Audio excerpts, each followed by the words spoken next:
At Arth Culture Fest, we will now explore karma.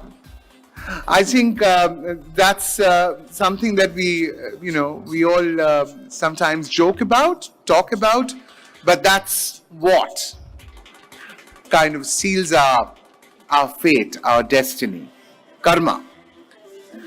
Well, everything that we know about karma is possibly not right. I mean, so we must know the right things, and we will be with two extremely well-known panelists coming up with us.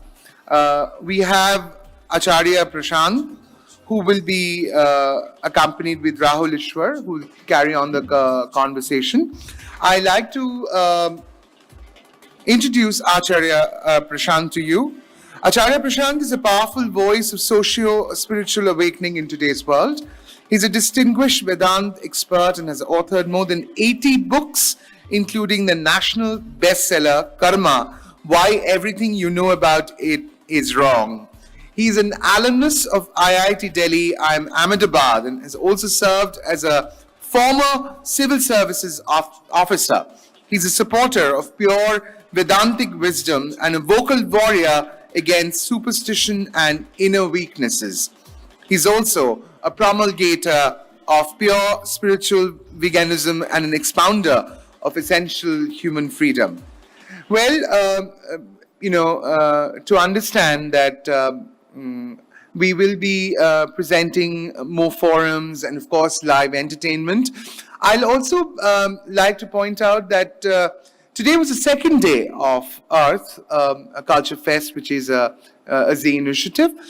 We've actually explored different political dynamics of the country. We've initiated literary conversations. We've spoken about such important issues such as the spiritual renaissance of Bharat, the quest of which brings us to this festival. And it's fabulous that we are talking about karma at the moment. We have Acharya Prashant with us, ladies and gentlemen. Let's welcome Acharya Prashant on stage. Thank you. In conversation with Acharya Prashant will be Rahul Ishwar, who's an Indian philosophy author, activist and orator from the state of Kerala. He's the winner of Malayali House, a Malayalam version of the reality television show Big Boss. And let these two men tell us why everything we know is wrong about karma. Thank you so much. That's so beautifully introduced. Thank you for that vibrant and energetic introduction. And two words that can really define Indian culture is karma and dharma. We know both words are very profound. It's very tough to translate these words into a different language because many a times the soul is lost in translation. We have a person who understands the nuance, who has a great background of education from IIT, IIM. He was a former civil service officer, a great proponent of Vedanta, pure Vedantic wisdom, a person who understands the original texts, interprets it according to the modern time and elucidates it to lakhs and millions of people who are hungry for Vedantic wisdom. It's a great privilege and honor to be with Acharya Prashant. Thank you so much. Thank you, Rahul. It's a blessing for me too. And my first question, karma is such a ubiquitous word. Everyone is using it. And the word karma is right now popular in the West too. Even if you see Hollywood movies, they use the word karma, maybe with some negative words too in between. What is karma? You see, the entire Vedantic approach is to inquire into who I am. Koham. Who am I? Koham. Because unless I have self-knowledge, I know who am I, it's futile acting, believing, relating, doing whatever, even existing. But since it's very difficult to get into oneself and just know who one is, what one's real identity is, therefore we use a proxy to know oneself. That proxy is karma. The one we want to know is the karta, the doer. But because we cannot directly know the doer, so instead we use a proxy, a surrogate to know the doer, his actions, his doing, his karma. That's the reason why karma is actually very important, though that's not the reason why today most people talk so much of karma. And one question, even in the West, you can see this fascination for Indian culture, the word karma, and many people are thinking about there is a possibility of reincarnation, rebirth. Such ideas are getting rooted everywhere. It's a very difficult, nuanced, multi-layered topics. But generally speaking, for a common man like us, is there reincarnation and rebirth? Do we take multiple births? Definitely there is reincarnation and rebirth. And reincarnation is such a beautiful and deep Vedantic concept. But reincarnation is not what most people take it to be. At the level of the person, there is no reincarnation.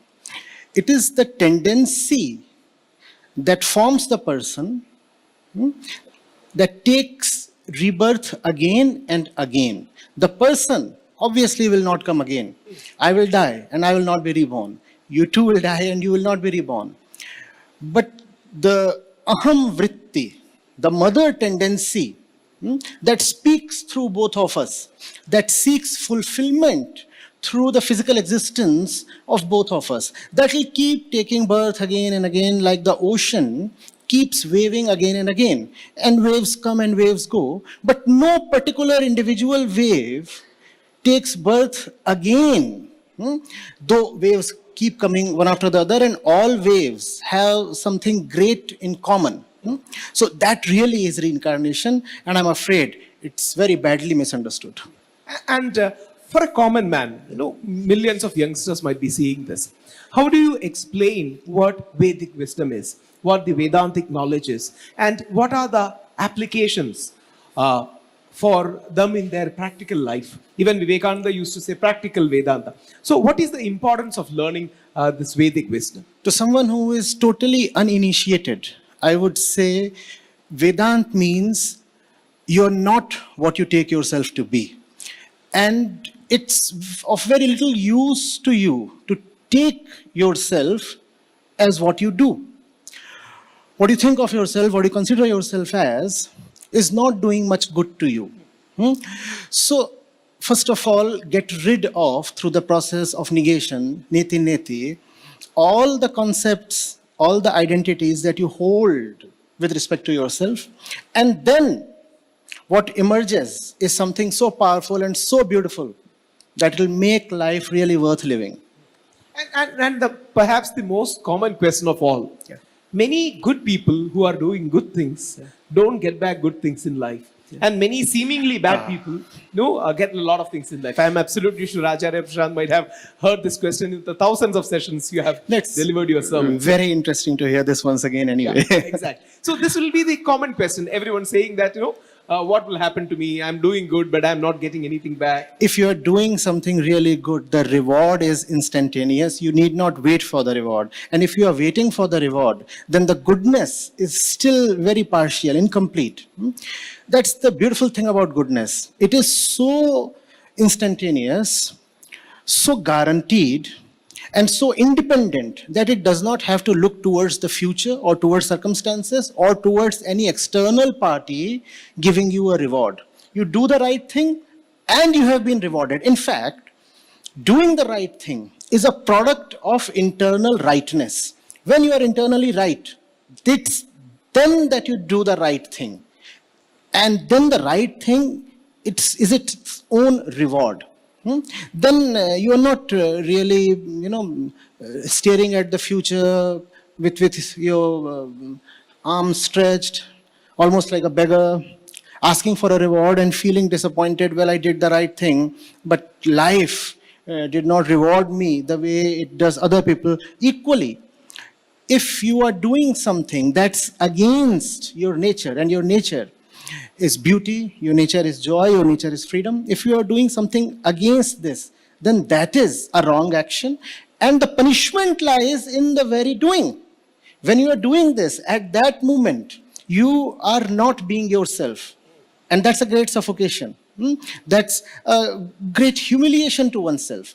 So please, all the ones who want to lead an upright life, a life of courage, of power, of freedom, never be afraid or doubtful that if you live rightly, the consequences might not be favorable. I repeat, one great characteristic of the right life is that one becomes free of the botheration, the worry related to consequences. And that's a great unburdening, is it not? Yeah.